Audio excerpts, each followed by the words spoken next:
है लालू प्रसाद यादव, कहां है नीतीश, कहां है वो मोहब्बत की दुकान खोलने वाले राहुल गांधी, कहां है ये सारे महाठगबंधन के नेता?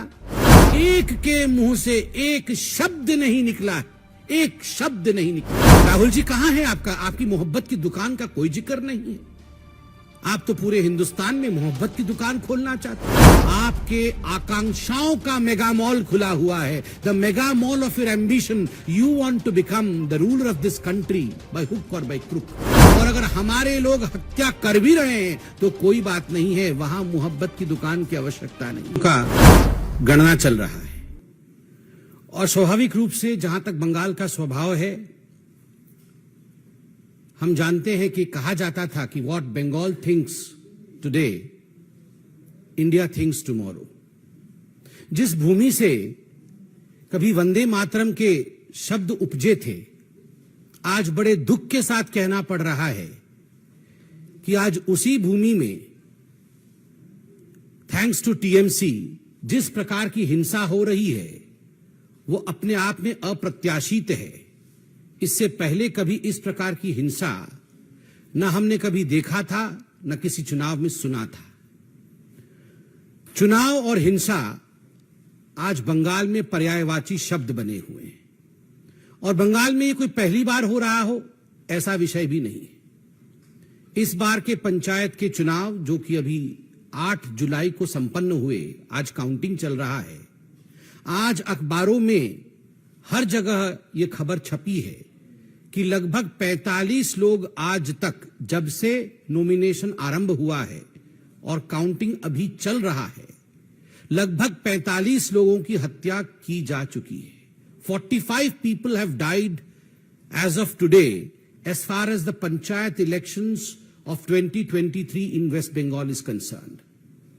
आप याद करिए, इससे पहले के असेंबली चुनाव 2021 में लगभग 52 लोगों की, 52 लोगों की हत्या हुई थी। 52 people had died in the assembly elections during Bengal. 2018 के पंचायत के चुनाव में 23 लोगों की हत्या हुई थी, चुनावी हत्या। और उससे पहले 2013 के बंगाल के पंचायत के चुनाव में 15 लोगों की हत्या हुई थी। 2013 में 15 लोग, 2018 में 23 लोग और 2023 जो वर्तमान का पंचायत चुनाव चल रहा है उसमें 45 लोगों की हत्या उत्तरोत्तर दिन प्रतिदिन लोकतंत्र किस प्रकार दम तोड़ रहा है बंगाल में, यह आपके सामने पेश है, संख्यावत पेश है। बंधुगण, केवल हत्याएं नहीं, आप अगर अखबार पढ़ेंगे तो जिन शब्दों का प्रयोग सर्वाधिक किया गया है बंगाल के पंचायत के चुनावों को लेकर, वो शब्द है फायरिंग, गोलीबारी, बॉम्बिंग, बमबारी, बोगस वोटिंग, रिगिंग, मतपेटियों का जलाना, मतपेटियों को फेंकना। कोई तालाब में फेंक रहा है मतपेटियों को, तो कोई वोट रिगिंग करके किस प्रकार से जीता जा सकता है, टीएमसी उस प्रयत्न में, उस यत्न में लगी है। जिस डेमोक्रेसी में, जिस लोकतंत्र में फायरिंग, बॉम्बिंग, हत्या, रिगिंग ऐसे शब्दों का प्रयोग होता है, उस लोकतंत्र का क्या वजूद है, आप जरा सोच के देखिए। बंधुगण, आप सभी जानते हैं कि जहां तक भारतीय जनता पार्टी का सवाल है, हमने लगभग 6000 पोलिंग बूथों पे रीपोलिंग का डिमांड किया था। इस कदर एक बायसनेस के साथ ये पोलिंग हुई है। आप सबने सुना था सुप्रीम कोर्ट और हाई कोर्ट ने क्या कहा था। सुप्रीम कोर्ट ने ताकीद किया था राज्य सरकार को कि आप सही तरीके से तटस्थ होकर केंद्रीय बल के साथ, सेंट्रल फोर्सेस के साथ चुनाव कराइए। सेंट्रल फोर्सेस तो गई, मगर डिप्लॉयमेंट जो सेंट्रल फोर्सेस के हुए उनका ठीक तरह से डिप्लॉयमेंट राज्य की सरकार ने नहीं किया। जो सेंसिटिव बूथ होती है उनकी संख्या छुपाई गई, सेंसिटिव बूथ का डाटा दिया नहीं गया।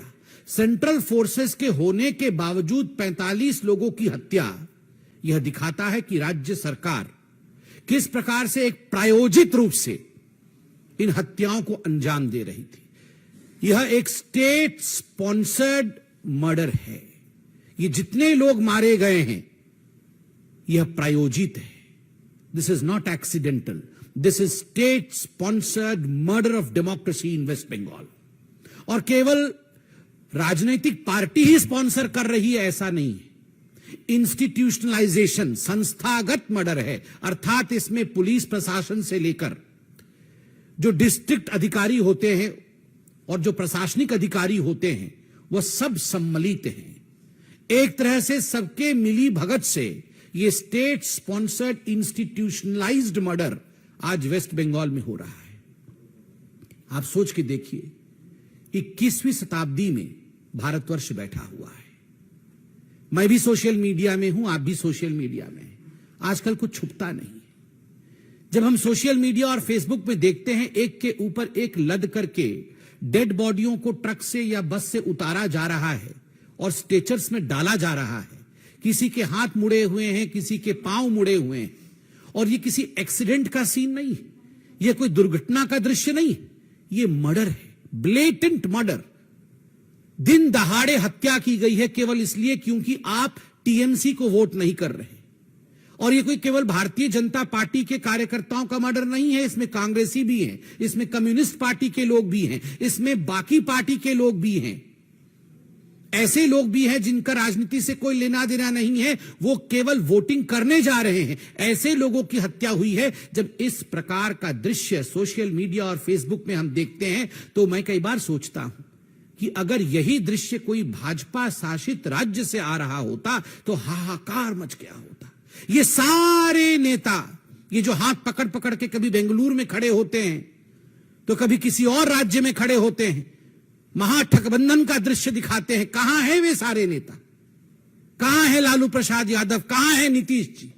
कहां है वो मोहब्बत की दुकान खोलने वाले राहुल गांधी? कहां है ये सारे महागठबंधन के नेता? एक के मुंह से एक शब्द नहीं निकला है, एक शब्द नहीं निकला है। राहुल जी कहां है आपका? आपकी मोहब्बत की दुकान का कोई जिक्र नहीं है। आप तो पूरे हिंदुस्तान में मोहब्बत की दुकान खोलना चाहते थे। मैं बताता हूं राहुल जी, आप आज मोहब्बत की दुकान के विषय में बात इसलिए नहीं कर रहे हैं क्योंकि आपके आकांक्षाओं का मेगा मॉल खुला हुआ है। The mega mall of your ambition. You want to become the ruler of this country by hook और बाय क्रुक। कैसे भी मैं सत्तासीन हो जाऊं, मैं सत्तारूढ़ हो जाऊं, और अगर हमारे लोग हत्या कर भी रहे हैं तो कोई बात नहीं है, वहां मोहब्बत की दुकान की आवश्यकता नहीं है।